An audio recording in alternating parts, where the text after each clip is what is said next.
అక్కడ ఎక్కడో కదా యుద్ధం జరిగేది, మనకేమవుతుందిలే అనుకున్నాను. కానీ ఇప్పుడు మా ఇంటి దాకా కూడా వచ్చింది. మీ ఇంటి దాకా కూడా వచ్చే ఉంటుంది కదా అని 2 డేస్ బ్యాక్ ఒక వీడియోలో చెప్పాను కదండీ! ఆ వీడియోకైతే ఆల్మోస్ట్ 90,000 దాకా వ్యూస్ అయితే వచ్చాయి. అందరికీ థ్యాంక్ యూ సో మచ్ అండి. ఈరోజైతే నా మార్నింగ్ రొటీన్ అయితే చూపిస్తాను. ఆగండి. నా మార్నింగ్ రొటీన్ అంటే ఏదో స్పెషల్స్ ఉండవు కదా అని వీడియో స్కిప్ చేయొద్దు. నేనైతే పెద్దగా నేనేం సెలబ్రిటీని కాదు కదా నా మార్నింగ్ రొటీన్‌లో అద్భుతాలు ఉండడానికి.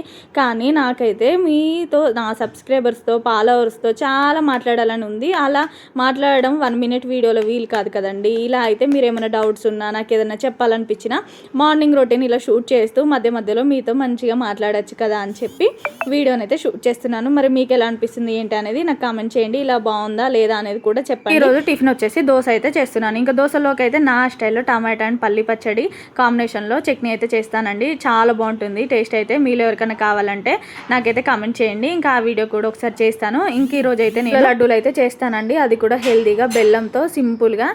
ఇంకా అలా లడ్డు చేయాలంటే మనం ఫస్ట్ నువ్వులలో ఇసుకుంటుంది కదా, ఉందా లేదా అని చెప్పి ఇలా నువ్వులను అయితే గాలిస్తున్నాను. ఇలా నువ్వులు గాలించడం మీలో ఎంతమందికి తెలుసు. నువ్వులను అయితే ఆరబెట్టేసి పాప కోసం అయితే బ్రేక్ఫాస్ట్లోకి దోశను అయితే చేశాను. ఇంకా పాపకైతే హాఫ్ డే స్కూల్స్ కాబట్టి ఇంకా ఫాస్ట్గా మార్నింగే దోశ చట్నీతో తినిపించేసి ఇంకా స్కూల్కి అయితే తీసుకెళ్తున్నాను. ఇంతే అండి, నా వ్లాగ్ వచ్చేసి అయిపోయింది. ఇంకా మీకు ఏమైనా డౌట్స్ ఉంటే కామెంట్లో కామెంట్ చేయండి. ఈ వీడియో మీకు ఎలా అనిపించిందో కూడా కామెంట్ చేయండి.